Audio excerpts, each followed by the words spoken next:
여러분 안녕하세요. 소리소리입니다. 1월의 둘째 주도 평안하게 보내셨나요? 힘드셨죠?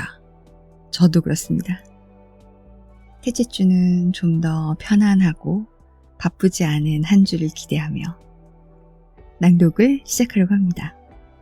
사실 오늘 2021년도에 같이 근무했던 분의 집에 초대를 받아서 그 당시에 같이 근무했던 직원들이랑 같이 모임을 가졌어요. 여전히 다들 그때 그 모습처럼 열심히 잘 살고 있었고요. 오랜만에 만나서 수다도 많이 떨고 많이 웃고 왔는데 뭔가 되게 집에 돌아오니까 허전한 거예요. 그래서 낭독을 하려고 컴퓨터를 켰습니다. 여러분도 즐거운 한 주가 됐길 바라며 낭독을 시작합니다. 오늘 할 작품은 지난주에 말씀드렸듯이 나도향의 벙어리 삼룡이라는 작품입니다. 네, 근데 저는 나도향의 벙어리 삼룡이 그 영화로 만들어졌던 거 그냥 광고할 때 휙휙 지나가는 것밖에 본 적이 없는데 오늘 제가 잠깐 읽었거든요. 너무 슬픈 거예요. 여러분, 우리 안타까운 벙어리 삼룡이의 사정을 들으러 같이 가보실래요? 시작하겠습니다. 나도향의 벙어리 삼룡이. 내가 10살이 될락말락한 때이니까 지금으로부터 14, 15년 전의 일이다. 지금은 그곳을 청엽정이라 부르지만 그때는 연화봉이라 이름하였다. 즉 남대문에서 바로 내려다보면 오정표가 놓여있는 산등성이가 있으니 그 산등성이 이쪽이 연화봉이요. 그 세에 있는 동네가 역시 연화봉이다. 지금은 그곳에 빈민골이라고밖에 할 수 없는 지저분한 촌락이 생기고 노동자들밖에 살지 않는 곳이 되어버렸으나 그때에는 자기네 딴은 행세한다는 사람들이 있었다. 집이라고는 10여 호밖에 있지 않았고 그곳에 사는 사람들은 대개 과목밭을 하고 또는 채소를 심거나 아니면 콩나물을 길러서 생활을 하여갔다. 여기에 그중 큰 과목밭을 갖고 그중 여유 있는 생활을 하여가는 사람이 하나 있었는데 그의 이름은 잊어버렸으나 동네 사람들이 부르기를 오생원이라고 불렀다. 얼굴이 동탕하고 목소리가 마치 여름에 버드나무에 앉아서 길게 목 느려오는 매미소리같이 쩌렁쩌렁 하였다. 그는 몹시 부지런한 중년 늙은이로 아침이면 새벽 일찍 일어나서 앞뒤로 뒷짐을 지고 돌아다니며 집안일을 보살피는데 그 동네에는 그가 마치 시계와 같아서 그가 일어나는 때가 동네 사람이 일어나는 때였다. 만일 그가 아침에 돌아다니며 잔소리를 하지 않으면 동네 사람들이 이상하여 그의 집으로 가보면 그는 반드시 몸이 불편하여 누워 있었다. 그러나 그와 같은 때는 1년 360일에 한 번 있기가 어려운 일이요. 이태나 3년에 한 번 있거나 말거나 하였다.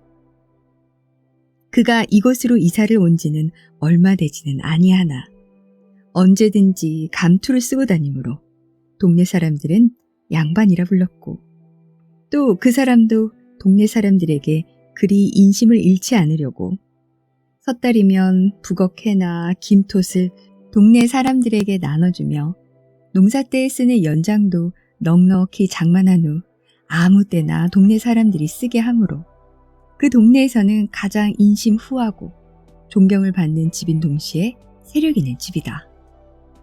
그 집에는 삼룡이라는 벙어리 하인 하나가 있으니 키가 본시 크지 못하여 땅딸보로 되었고 고개가 빼지 못하여 몸뚱이에 대강이를 갖다가 붙인 것 같다.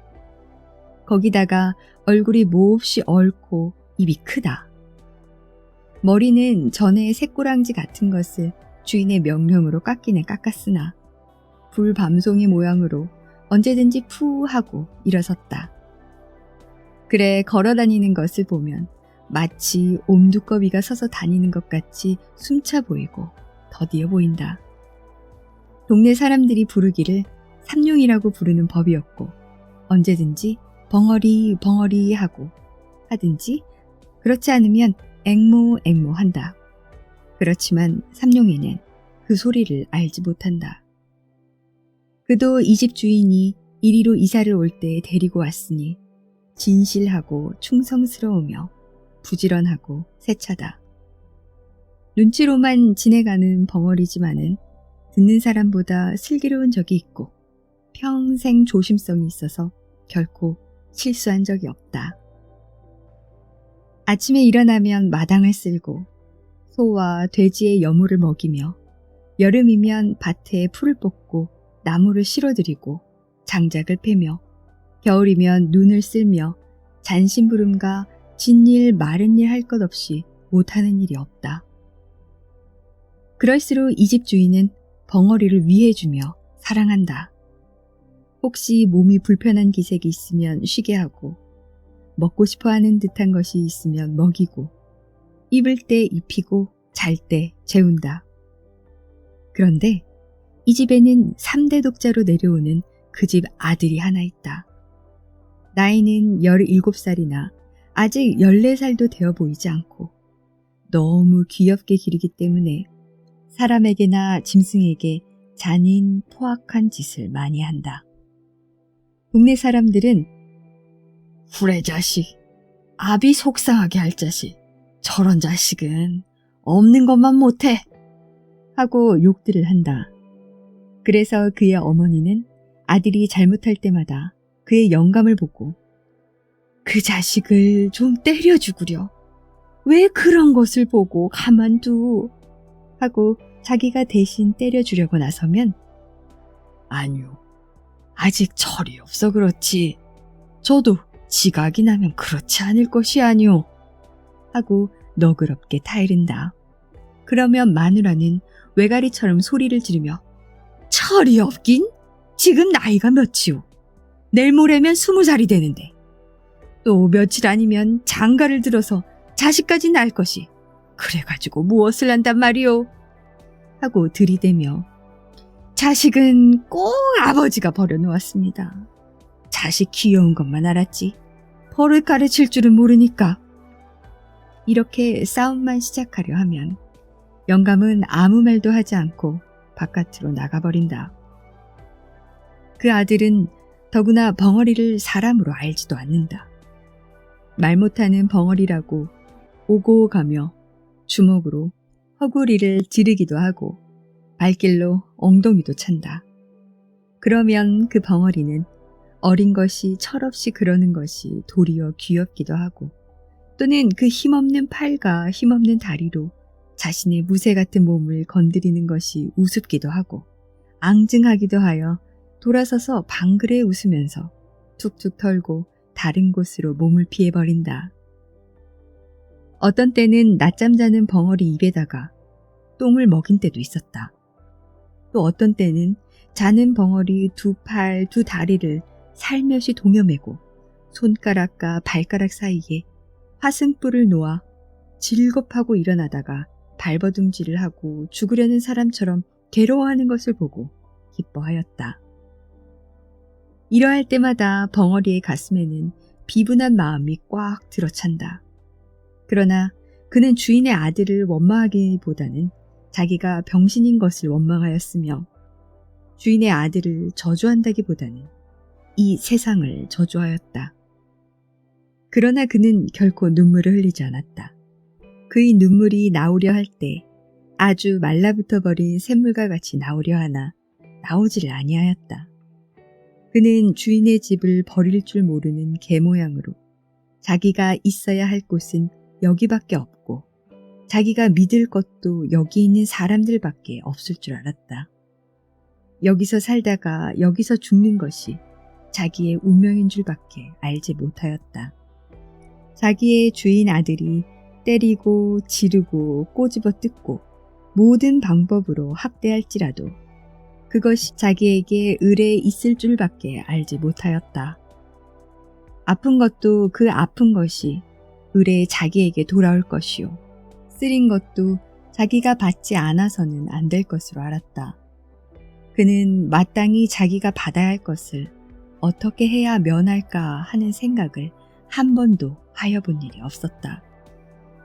그가 이 집에서 떠나려거나 또는 그의 생활 환경에서 벗어나려는 생각은 한 번도 해보지 못하였다 할지라도 그는 언제든지 그 주인 아들이 자기를 학대하고 또는 자기를 못살게 굴 때 그는 자기의 주먹과 또는 자기의 힘을 생각하여 보았다. 주인 아들이 자기를 때릴 때 그는 주인 아들 하나쯤은 넉넉히 제지할 힘이 있는 것을 알았다. 어떠한 때는 아픔과 쓰림이 자기의 몸으로 스며들 때면 그의 주먹은 떨리면서 어린 주인의 몸을 치려 하다가는 그것을 무서운 고통과 함께 꽉꽉 참았다. 그는 속으로 아니다. 그는 나의 주인의 아들이다. 그는 나의 어린 주인이다. 하고 꾹 참았다. 그러고는 그것을 얼핏 잊어버렸다. 그러다가도 동네집 아이들과 혹시 장난을 하다가 주인 아들이 울고 들어올 때에는 그는 황소같이 날뛰면서 주인을 위해 싸웠다. 그래서 동네에서도 어린애들이나 장난꾼들이 벙어리를 무서워하여 감히 덤비지를 못하였다. 그리고 주인 아들도 위급한 경우에는 언제든지 벙어리를 찾았다.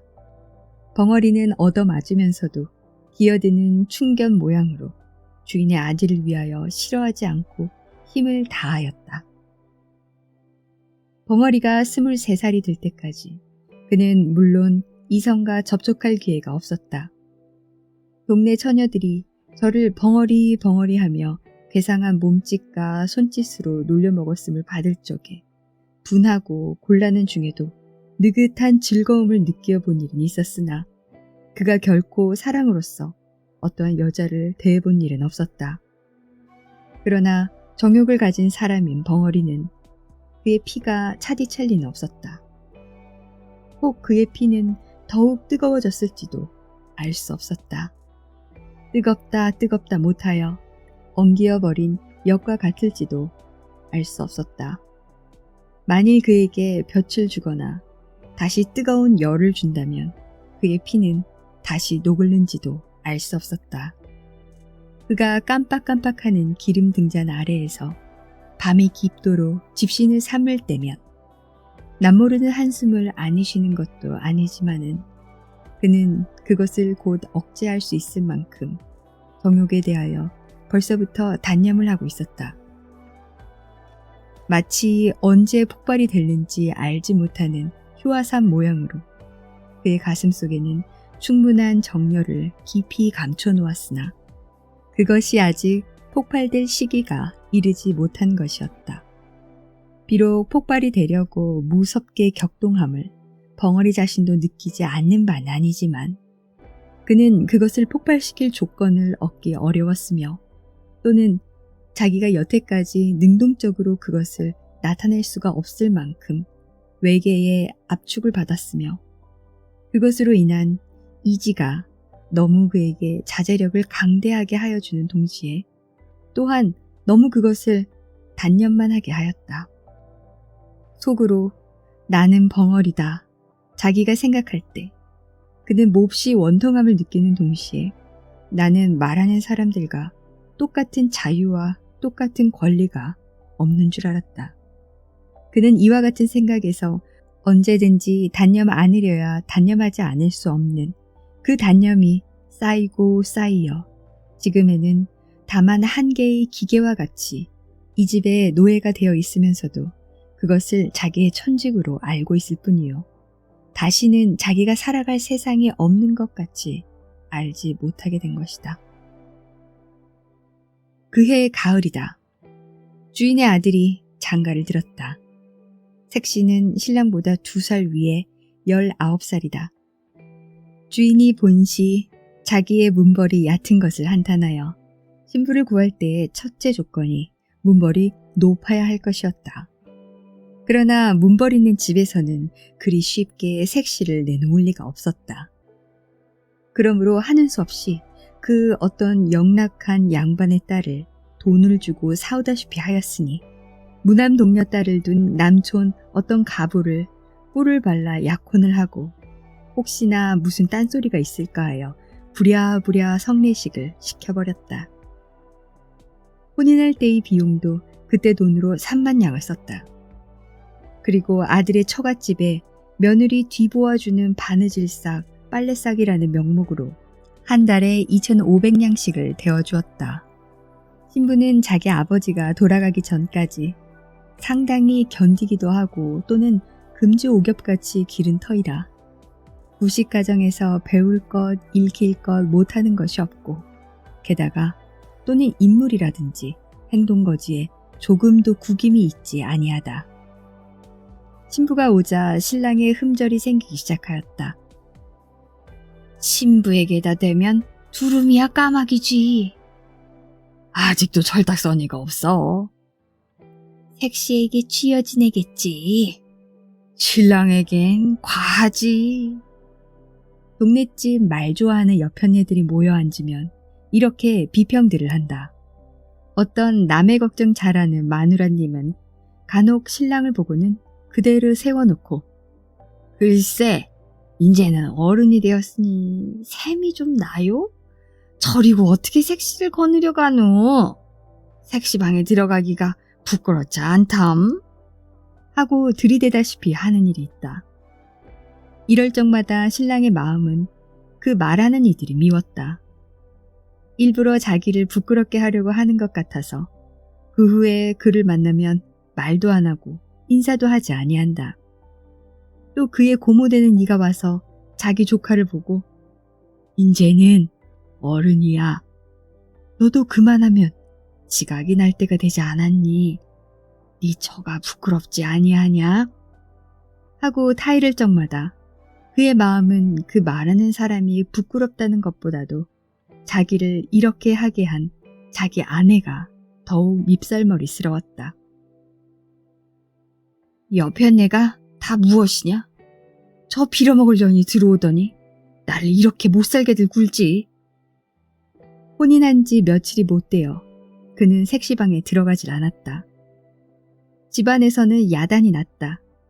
마치 돼지나 말새끼를 혼례시키는 것 같이 신랑을 색시방으로 집어넣으려 하나 막무가내였다.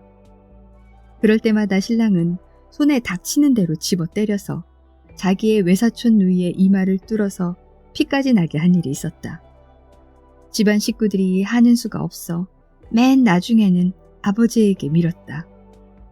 그러나 그것도 소용이 없을 뿐더러 풍파를 더 일으키게 하였다. 아버지께 꾸중을 듣고 들어와서는 다짜고짜로 신부의 머리채를 쥐어잡아 마루 한복판에 태지를 쳤다. 그러고는 이년, 네 집으로 가거라. 보기 싫다. 내 눈앞에서는 보이지도 마. 하였다. 밥상을 가져오면 그 밥상이 마당 한복판에서 제주를 넘고 옷을 가져오면 그 옷이 쓰레기통으로 나간다. 이리하여 색시는 시집 오던 날부터 팔자 한탄을 하고서 날마다 밤마다 우는 사람이 되었다. 울면 요사스럽다고 때린다. 또 말이 없으면 빙축 맞다고 친다. 이리하여 그 집에는 평화스러운 날이 하루도 없었다. 이것을 날마다 보는 사람 가운데 알 수 없는 의혹을 품게 된 사람이 하나 있으니 그는 곧 벙어리 삼룡이었다. 그렇게 예쁘고 유순하고 그렇게 얌전한 벙어리의 눈으로 보아서는 감히 손도 대지 못할 만큼 선녀 같은 주인 아씨를 때리는 것은 자기의 생각으로는 도저히 풀 수 없는 의심이었다. 보기에도 황홀하고 건드리기도 황홀할 만큼 숭고한 여자를 그렇게 하대한다는 것은 너무나 세상에 있지 못할 일이다. 자기는 주인 세서방에게 개나 돼지같이 얻어맞는 것이 마땅한 이상으로 마땅하지만은 선녀와 짐승의 차가 있는 주인 아씨와 자기가 똑같이 얻어맞는 것은 너무 무서운 일이다. 어린 주인이 천벌이나 받지 않을까 두렵기까지 하였다. 어떠한 달밤, 사면은 고요적막하고 별들은 드문드문 눈들만 깜빡이며 반달이 공중에 뚜렷이 달려있어 수은으로 세상을 깨끗하게 닦아낸 듯이 청명한데 삼룡이는 검둥개 등을 쓰다듬으며 바깥 마당 멍석 위에 비스시 드러누워 하늘을 쳐다보며 생각하여 보았다. 주인 아씨를 생각하면 공중에 있는 달보다도 더 곱고 별들보다도 더 깨끗하였다. 주인 아씨를 생각하면 달이 보이고 별이 보이었다. 삼라만상을 씻어내는 은빛보다도 더 흰 달이나 별의 강체보다도 그의 마음이 아름답고 부드러운 듯하였다.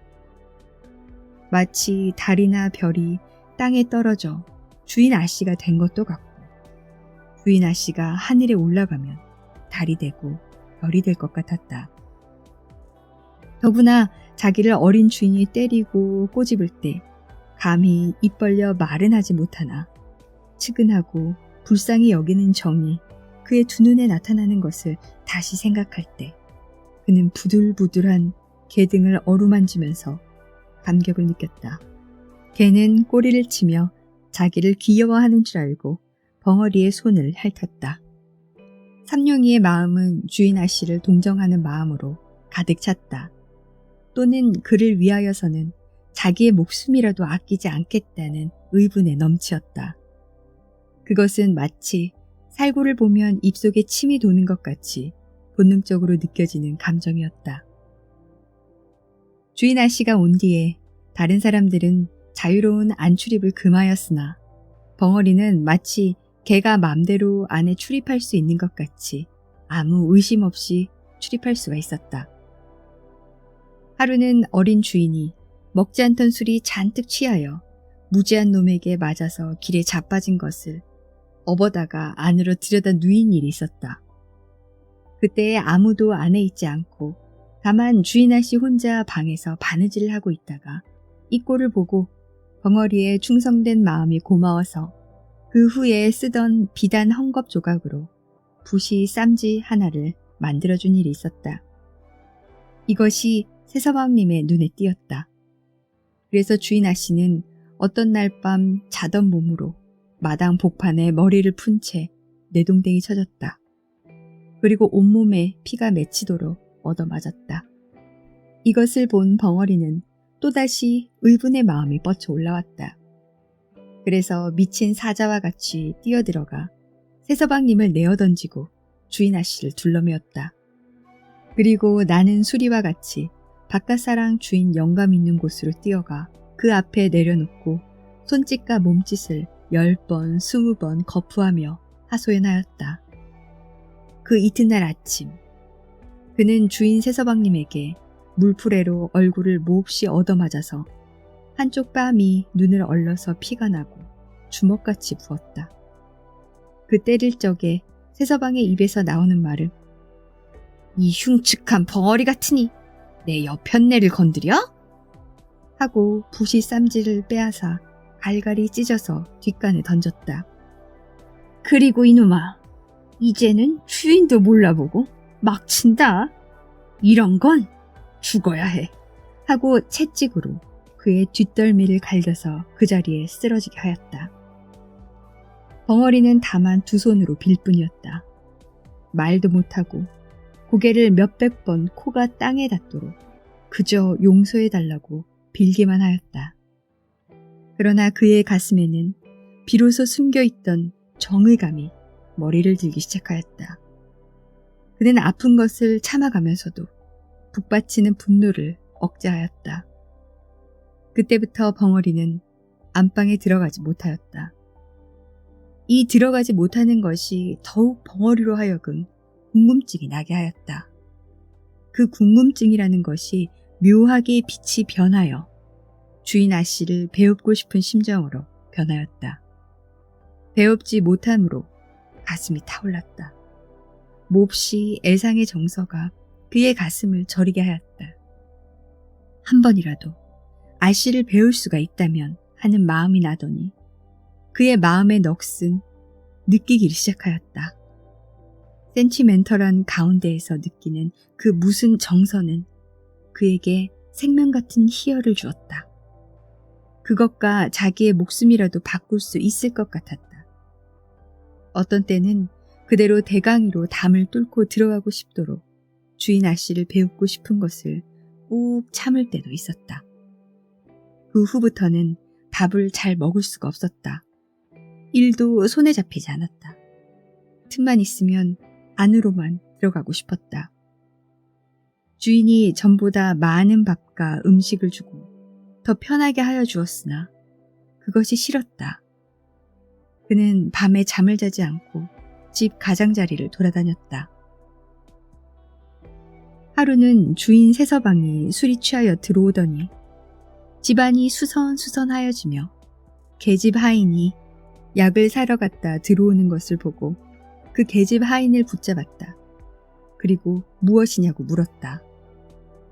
계집 하인은 한 주먹을 뒤통수에 대고 얼굴을 쓰다듬으며 둘째 손가락을 내밀었다. 그것은 그 집 주인인 엄지손가락이요. 둘째 손가락은 세서방이라는 뜻이요. 주먹을 뒤통수에 대는 것은 여편네라는 뜻이요. 얼굴을 문지르면 예쁘다는 뜻으로 벙어리에게 쓰는 암호다. 그런 뒤에 다시 혀를 내밀고 눈을 뒤집어 쓰는 형상을 하고 두 팔을 싹 벌리고 뒤로 자빠지는 꼴을 보이니 그것은 사람이 죽게 되었거나 알을 적에 하는 말 대신의 손짓이다. 벙어리는 눈을 크게 뜨고 계집 하인에게 한 발자국 가까이 들어서며 놀라는 듯이 멀거니 한참이나 있었다. 그의 가슴은 무섭게 격동하였다. 자기의 그리운 주인 아씨가 죽었다는 말이 아닌가. 그는 두 주먹을 마주치며 한숨을 쉬었다. 그러고는 자기 방에서 무엇을 생각하는 것처럼 두어 시간이나 두 눈만 껌뻑껌뻑하고 앉았었다. 그는 밤이 깊어갈수록 궁금증 나는 사람처럼 일어섰다 앉았다 하더니 2시가 되어서 바깥으로 나가서 뒤로 돌아갔다. 그는 도둑놈처럼 조심스럽게 바로 건너방 뒤 미닫이 앞 담에 서서 주저주저 하더니 담을 넘었다. 가까이 창 앞에 서서 문틈으로 안을 살피다가 그는 진저리를 치며 물러섰다. 어두운 밤에 그의 손과 발이 마치 그 뒤에 서 있는 감나무 잎같이 떨리더니 그대로 문을 박차고 뛰어들어갔을 때 그의 팔에는 주인 아씨가 한 손에는 기다란 명주 수건을 들고서 한 팔로 벙어리의 가슴을 밀치며 뻗디디었다. 벙어리는 다만 눈이 둥그래서 에헤 소리만 지르고 그 수건을 뺏으려 애쓸 뿐이다. 집안이 야단났다. 집안이 망했군. 어디 사내가 없어서 벙어리를. 어떻든 알 수 없는 일이야. 하는 소리가 이 구석 저 구석에서 수근댄다. 그 이튿날 아침에 벙어리는 온몸이 짓 이긴 것이 되어 마당에 거꾸러져 입에서 피를 토하고 신음하고 있었다. 그 곁에서는 세서방이 쇠줄 몽둥이를 들고서 문초를 한다. 이놈! 하고는 음란한 흉내는 모조리 하여가며 건너방을 가리킨다. 그러나 벙어리는 손을 내저을 뿐이다. 또 몽둥이에는 살점이 묻어나왔다. 그리고 피가 흘렀다. 벙어리는 타들어가는 목으로 소리도 못 내며 고개만 내젓는다. 그는 피를 토하며 거꾸러지며 이마를 땅에 비비며 고개를 내흔든다. 땅에는 피가 스며든다. 세서방은 채찍 끝에 남뭉치를 달아서 가슴을 훔쳐 갈겼다가 힘껏 잡아 뽑았다. 벙어리는 그대로 거꾸러지며 말이 없었다. 세서방은 그래도 시원치 못하였다. 그는 어제 벙어리가 새로 갈아놓은 낯을 들고 달려왔다. 그는 그 시퍼렇게 날선 낯을 번쩍 들었다. 그래서 벙어리를 찌르려 할 때 벙어리는 한 팔로 그것을 받았고 집안 사람들은 달려들었다. 벙어리는 낯을 뿌리쳐 저리로 내던졌다. 주인은 집안이 망하였다고 사랑에 누워서 모든 일을 들은 채 만 채 문을 닫고 나오지를 아니하며 집안에서는 색시를 쫓는다고 야단이다. 그날 저녁 벙어리는 다시 끌려나왔다. 그때에는 주인 세서방이 그의 입던 옷과 신짝을 주며 눈을 부릅뜨고 손을 멀리 가리키며 가! 인제는 우리 집에 있지 못한다! 하였다. 이 소리를 듣는 벙어리는 기가 막혔다. 그에게는 이 집 외에 다른 집이 없다. 살 곳이 없었다. 자기는 언제든지 이 집에서 살고 이 집에서 죽을 줄밖에 몰랐다. 그는 세서방의 다리를 껴안고 애걸하였다. 말도 못하는 것을 몸짓과 표정으로 간곡한 뜻을 표하였다. 그러나 세서방은 발길로 지르고 사람을 불렀다. 이놈을 내쫓아라! 벙어리가 죽은 개 모양으로 끌려나갔다. 그리고 대갈빼기를 개천 구석에 들이박히면서 나가 곤드라졌다가 일어서서 다시 들어오려 할 때는 벌써 문이 닫혀 있었다. 그는 문을 두드렸다. 그의 마음으로는 주인 영감을 찾았으나 부를 수가 없었다. 그가 날마다 열고 날마다 닫던 문이 자기가 지금은 열려 하나 자기를 내어 쫓고 열리질 않는다. 자기가 건사하고 자기가 거두던 모든 것이 오늘에는 자기의 말을 듣지 않는다. 어려서부터 지금까지 모든 정성과 힘을 뜻을 다하여 충성스럽게 일한 값이 오늘에는 이것이다. 그는 비로소 믿고 바라던 모든 것이 자기의 원수란 걸 알았다. 그는 모든 것을 없애버리고 자기도 또한 없어지는 것이 나은 것을 알았다. 그날 저녁 밤은 깊었는데 멀리서 닭이 우는 소리와 함께 개 짖는 소리만이 들린다. 난데없이 화염이 벙어리 있던 오생원 집을 애웠었다. 그 불을 미리 놓으려고 준비하여 놓았는지 집 가장자리 쭉 돌아가며 흩어놓은 풀에 모조리 돌라붙어 공중에서 내려다보면 집의 윤곽이 선명하게 보일 듯이 타오른다. 불은 마치 피 묻은 살을 맛있게 잘라먹는 요마의 혓바닥처럼 날름날름 집 한 채를 삽시간에 먹어버렸다. 이와 같은 하염 속으로 뛰쳐 들어가는 사람이 하나 있으니 그는 다른 사람이 아니라 낮에 이 집을 쫓겨난 삼룡이다.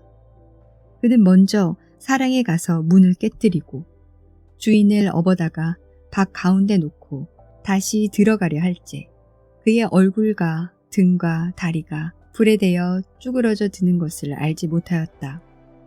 그는 건너방으로 뛰어들었다. 그러나 색시는 없었다. 다시 안방으로 뛰어들었다. 그러나 또 없고 세서방이 그의 팔에 매달려 구원하기를 애원하였다. 그러나 그는 그것을 뿌리쳤다. 다시 석가래에 불이 시뻘겋게 타면서 그의 머리에 떨어졌다. 그러나 그는 그것을 몰랐다. 부엌으로 가보았다. 거기서 나오다가 문설주가 떨어지며 왼팔이 부러졌다.